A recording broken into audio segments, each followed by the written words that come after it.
Bienvenidos a Venezuela al Día, el noticiero que conecta a los venezolanos donde quiera que estén. Estos son nuestros titulares. La historia detrás del edificio de Caracas que todos creyeron partido en dos y que sobrevivió al doble terremoto en Venezuela. Recorrimos Ciudad Carpita, la capital de los desplazados por el terremoto. Con sus propias reglas y dolores, sus habitantes piensan cómo arrancar de cero. Este es Anare, el pueblo surfista del estado La Guaira que quedó intacto tras el terremoto. Y hay revuelo en el chavismo por explosivas declaraciones de Mario Silva, uno de sus más reconocidos escuderos, quien ha acusado de entreguismo al gobierno encargado de Venezuela. Todo el país creyó que un edificio en Caracas estaba partido en dos. Las imágenes recorrieron las redes sociales y desataron el pánico. Miles de personas estaban convencidas de que su colapso era inminente, mientras el doble terremoto dejaba muerte, destrucción y edificios reducidos a escombros. Esta estructura se convirtió en uno de los mayores misterios del desastre. Pero lo que para muchos parecía el principio del fin fue en realidad lo que permitió sobrevivir al doble terremoto. La explicación no solo sorprende, también revela una lección que puede marcar la diferencia entre la vida y la muerte cuando la tierra vuelve a temblar. Conversamos con el ingeniero civil Didier León, autor del video que se hizo viral y desmontó uno de los mayores mitos que dejó el doble terremoto.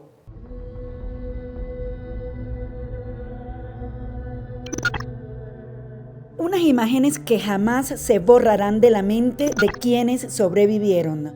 Dos terremotos, apenas 39 segundos de diferencia. Mientras unos edificios se desplomaron como castillos de naipes, otros desafiaron la fuerza del doble sismo y siguen en pie.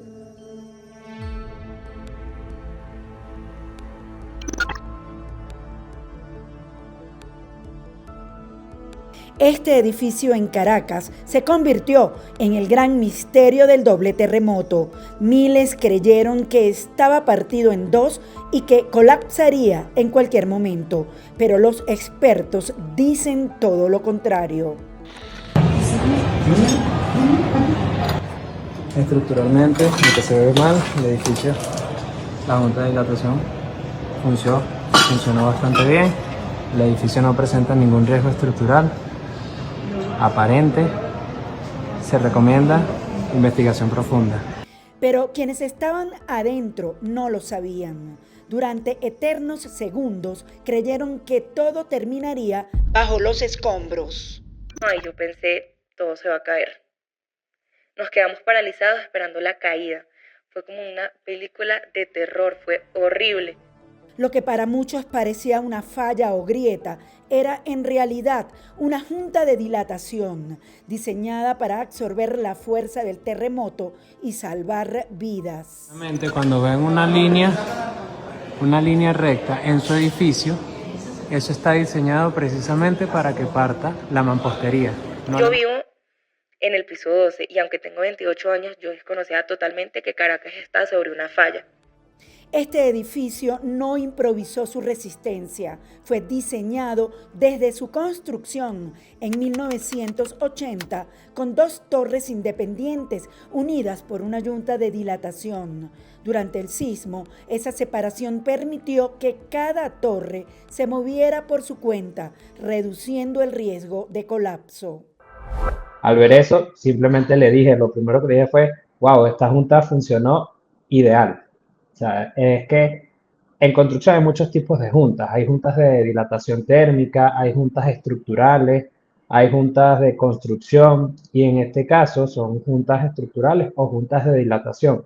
Esto realmente para ponerlo en términos más sencillos, que capaz no fue la idea que logré explicar en el video, porque todo el mundo estaba atacado, que el edificio estaba partido en dos, y realmente el edificio no estaba partido en dos. Son dos edificios que estaban unidos o construidos uno al lado del otro. ¿Por qué lo hacen así? Precisamente para que pueda resistir este tipo de movimiento.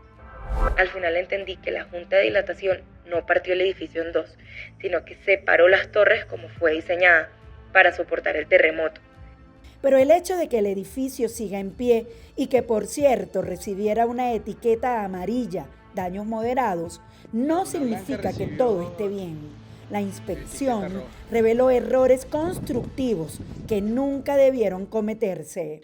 Tubería de agua en junta de dilatación. Separación de un 5 centímetros. Por ejemplo, pasar unas tuberías de agua o tuberías de electricidad por el medio de la junta. O sea, cuando tú haces una junta de dilatación, tú esperas que la junta se mueva en cualquier sentido para que el edificio tenga libertad. Si tú pasas una tubería en el medio de ella, cuando se mueva se va a quebrar, que fue lo que pasó en ese momento. Cuando todo paró, nos pusimos los zapatos y salimos. Afuera parecía que llovía, pero eran las tuberías reventadas de agua mezclada con tierra. Pero no todos los edificios en Caracas y La Guaira tuvieron la misma suerte. No todos lograron quedar de pie. O sea, hay edificios que estuvieron construidos por la misma constructora en el mismo tiempo y se cayó uno y otro no. O sea, eso también viene desde reacciones que puede tener el suelo, movimientos, resonancia, para nadie es un secreto, tipo de materiales, control de calidad. O sea, hay muchos factores que pueden afectar al colapso total de una estructura, porque a final de cuentas, la norma sísmica te dice que tú tienes que diseñar para que el edificio se mantenga en pie por lo menos el suficiente tiempo para que las personas puedan salir de él, cosa que en muchos edificios no pasó. Después del terremoto comenzó otra carrera, decidir qué edificios podían volver a ser habitados y cuáles quedarían condenados para siempre. También. Qué horror. No, papi, horrible. Ay, qué Dios cosa mío. tan horrorosa. No, papi, horrible. No. Ay, Dios mío. Mira, ahorita te puedo asegurar que los mejores especialistas están trabajando en eso, pero no hay una sola cosa que por lo que se cayeron todos. O sea, puede ser un cúmulo de todas. Puede ser mala supervisión, puede ser que no se cumplieron los controles de calidad, puede ser que todo está bien, pero un elemento no falló y al fallar uno empiezan a colapsar los que están alrededor. Si hay muchos efectos que no se previeron, temas que ya están en norma, pero capaz de cuando se reestructuró la norma, no se tuvo especial cuidado en revisar los edificios que están construidos antes de esta norma para verificar su resistencia y el comportamiento que iban a tener. Esa junta funcionó y salvó la estructura. El doble terremoto dejó una lección que nadie debería olvidar. Cuando la tierra tiembla, los edificios no sobreviven por suerte. Que tienes la cabilla oxidada desde hace tiempo, ya el concreto ya había expandido, el concreto estaba fisurado y con el movimiento terminó de partir. Sobreviven o colapsan según las decisiones que alguien tomó muchos años antes de que ocurriera el sismo. Abran y cierren puertas, abran y cierren ventanas, revisen que puedan abrir y cerrar. Si no pueden abrir y cerrar, puede representar un riesgo estructural, ya que la pared en este caso o la estructura se movió. Al moverse la estructura, las paredes van a costar cerrar, eso requiere evaluación. Es muy común. Mientras gran parte de La Guaira quedó reducida a escombros tras el doble terremoto, hubo un pequeño pueblo costero que permaneció prácticamente intacto. Se trata de Anare, un reconocido destino para surfistas y pescadores. Esta es la historia del pueblo que resistió cuando todo a su alrededor se derrumbaba. Mientras decenas de edificios colapsaban en La Guaira y miles de personas corrían desesperadas buscando dónde ponerse a salvo, un lugar donde, por unos instantes, ocurrió algo difícil de explicar. No porque no hubiera temblado, tembló y fuerte. Las lámparas se movieron, las ventanas vibraron. El mar también sintió el sacudón, pero cuando todo terminó, las casas seguían allí. No había edificios partidos por la mitad, no había calles cubiertas de concreto, no había montañas de escombros. Ese lugar se llama Anare, un pequeño pueblo costero del litoral central venezolano que mientras buena parte de La Guaira intentaba sobrevivir a uno de los peores desastres naturales de su historia reciente, permaneció prácticamente intacto. Y desde entonces comenzó a repetirse una misma frase: Anare, el pueblo bendecido. Pero quienes viven allí no hablan de milagros, hablan de miedo, porque ellos también sintieron el terremoto. Ellos también pensaron que todo había terminado. Y apenas unos minutos después entendieron que, aunque sus casas seguían en pie, la tragedia estaba ocurriendo apenas unos kilómetros más adelante. Aquí no pasó nada en Anare, está tranquilo todo aquí. Fue entonces cuando Anare dejó de ser solamente un pueblo conocido por sus olas y comenzó a convertirse en uno de los primeros lugares desde donde salió ayuda para las comunidades devastadas. Hasta hace pocas semanas, Anare era conocido por algo completamente distinto. Quienes practican surf en Venezuela lo consideran uno de los mejores puntos del país para entrar al agua. Su playa recibe oleajes constantes durante buena parte del año y desde hace décadas atrae a surfistas nacionales y extranjeros que llegan buscando una rompiente poco común en el Caribe venezolano. Pero Anare nunca fue únicamente un destino para el surf. Es también un pueblo de pescadores, un lugar donde todavía es normal que el día empiece antes del amanecer, cuando las embarcaciones salen al mar mientras el resto del país apenas despierta. Las casas son bajas, muchas están construidas de manera tradicional. Las calles son estrechas, los vecinos se conocen por nombre y prácticamente cualquiera sabe quién vive detrás de cada puerta. La vida allí siempre ha transcurrido con un ritmo distinto al de Caracas, ubicada apenas a poco más de 1 hora por carretera. Muchos viajeros llegaban únicamente para pasar el día entre la playa y los pequeños restaurantes frente al mar. Otros terminaban quedándose varios días para aprender a surfear. Con el paso de los años, Anare fue construyendo una identidad propia dentro del litoral venezolano. Lejos de los grandes edificios, lejos de los hoteles, lejos del turismo masivo. Pero el 24 de junio todo cambió. Mientras Venezuela celebraba el feriado por la batalla de Carabobo y la festividad de San Juan Bautista, 2 terremotos separados por apenas 39 segundos estremecieron el centro norte del país. Las ondas sísmicas atravesaron toda la costa. En Anare también se sintieron. Los habitantes recuerdan haber salido inmediatamente de sus casas. Muchos corrieron hacia espacios abiertos. Otros buscaron a sus familiares. Nadie sabía realmente qué estaba ocurriendo. Durante varios minutos solamente existía incertidumbre. Sin electricidad en algunos sectores y con las comunicaciones interrumpidas, la información comenzó a llegar poco a poco. Primero fueron rumores, luego llamadas, después videos. Las imágenes mostraban edificios completamente destruidos en Macuto, Caraballeda, Chacao y otros sectorales del litoral. Fue entonces cuando comprendieron que el desastre no había ocurrido allí, había ocurrido muy cerca. Mientras las excavadoras comenzaban a remover toneladas de concreto en otras comunidades, en Anare las viviendas permanecían prácticamente intactas. La diferencia llamó la atención incluso de especialistas. ¿Por qué un pueblo ubicado en la misma franja costera había resistido mientras otros sectores sufrieron daños catastróficos? La respuesta no es sencilla. Ingenieros consultados por distintos medios recuerdan que el comportamiento de un terremoto nunca depende únicamente de la magnitud. Influyen el tipo de suelo, la profundidad del sismo, la distancia al epicentro, los materiales de construcción, la altura de los edificios, su diseño estructural. Y también la manera como las ondas sísmicas se amplifican dependiendo de cada terreno. Por eso los especialistas advierten que hablar de un milagro puede simplificar demasiado una realidad mucho más compleja. Lo ocurrido en Anare será también objeto de estudio, porque entender por qué resistió puede ayudar a prevenir futuras tragedias en otras zonas del país. Pero para los habitantes de Anare, permanecer en pie nunca significó quedarse de brazos cruzados. Mientras otras comunidades intentaban rescatar sobrevivientes entre los escombros, vecinos del pueblo comenzaron a organizar alimentos, agua y otros insumos para apoyar a las zonas más afectadas. Muchos cruzaron hacia comunidades cercanas para colaborar con las labores de ayuda, conscientes de que, aunque Anare había resistido el terremoto, la tragedia estaba ocurriendo a pocos kilómetros de distancia. El pueblo que había sobrevivido comenzó a trabajar para quienes no habían tenido la misma suerte.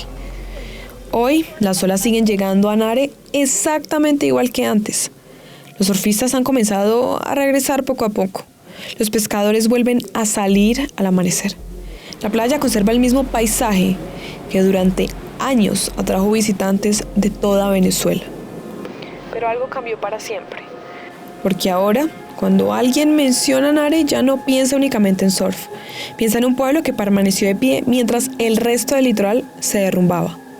Un lugar donde la tragedia pasó de largo, pero donde el dolor de los vecinos terminó sintiéndose como propio. Quizá por eso, más que el pueblo que sobrevivía al terremoto, Anare comenzó a convertirse en otra cosa. En el recordatorio de que incluso cuando una comunidad permanece intacta, ninguna tragedia deja realmente intactos a quienes la presencian desde tan cerca. Hablar de Ciudad Carpita es hablar del único hogar posible para cientos de sobrevivientes del terremoto. Allí las reglas se escriben entre carpas, cocinas comunitarias y mucha resiliencia. Más que un refugio, es el reflejo de la fuerza de quienes quieren vivir, así tengan que comenzar de cero. Las grietas que dejaron los terremotos en Venezuela no solo fracturaron edificios, también cambiaron la vida de miles de familias que lo perdieron todo. En La Guaira, frente a los edificios que quedaron inhabitables, hoy se levantan decenas de carpas, donde sobreviven quienes solo lograron salvar sus vidas. Ese lugar tiene un nombre, Ciudad Carpita, donde cada lona resguarda historias de esperanza, unión y la ilusión de volver a empezar. Tengo 4 hijos, mi esposa. Los tengo ellos 2 que son de la tercera edad, aparte de arriba en el 4º piso. Ellos lastimosamente no tienen familia, nosotros estamos ayudándolos a ellos. Y bueno, con ganas de salir adelante. Con el paso de los días, el campamento empezó a organizarse.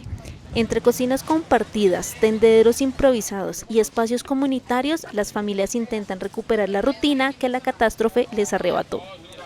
Mientras unos buscan agua para el consumo, otros cocinan o cuidan a los niños.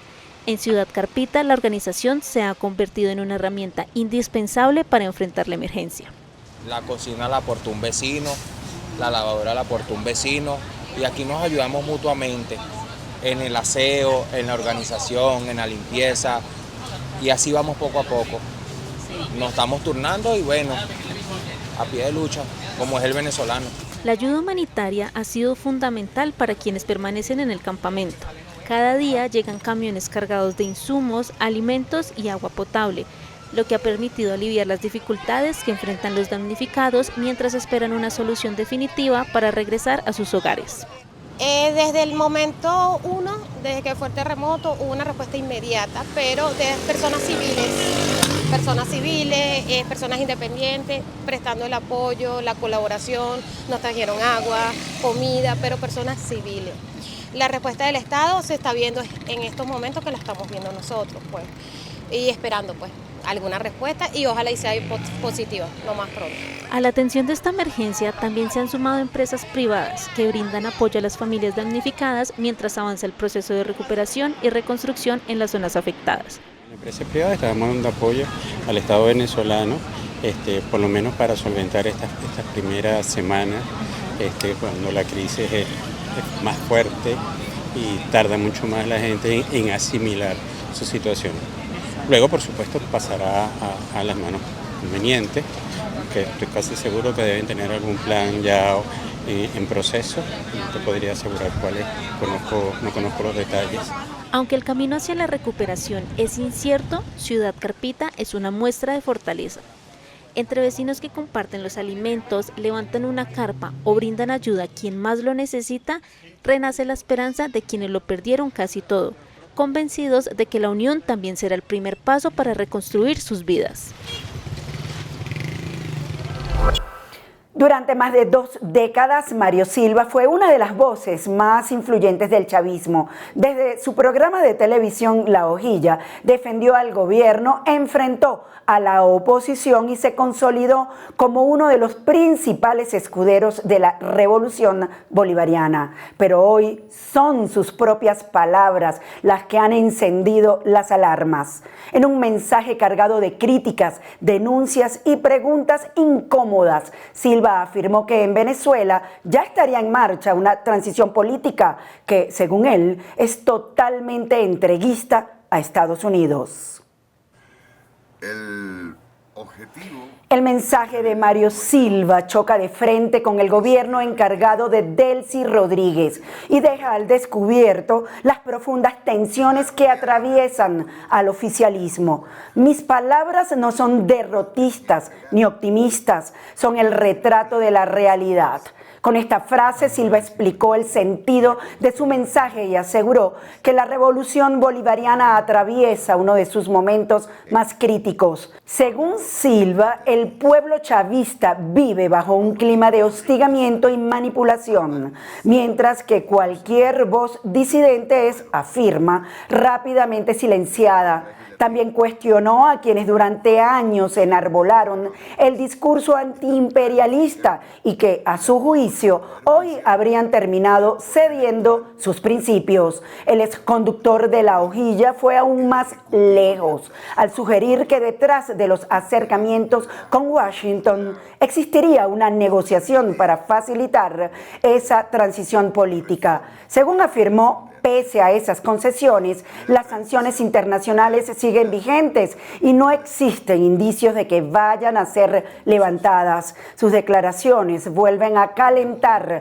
las pugnas por el poder y el rumbo que podría tomar el oficialismo en los próximos meses. Los que nos entregaron ya hacen planes para salvarse y no tienen control de los aparatos de inteligencia. Los gringos y sionistas avanzan vertiginosamente en la toma de los poderes del Estado. Hasta aquí nuestra emisión de hoy. Los invitamos a conectarse este viernes a nuestro especial Venezuela, un mes después del terremoto. Una cobertura extraordinaria que nos permitirá dimensionar lo que ha pasado desde ese fatídico 24 de junio hasta hoy, con voces, análisis, crónicas y realidades de una de las peores catástrofes en la historia de nuestro país. Recuerden seguirnos en todas nuestras redes sociales, TikTok, Facebook e Instagram, y seguirnos en nuestro canal en YouTube, Venezuela al Día Oficial. Agradecemos siempre su apoyo a todas nuestras plataformas digitales y seguimos con el compromiso de informar. Soy Yasmín América Velasco y recuerden siempre que donde está un venezolano está Venezuela al Día. Hasta este viernes.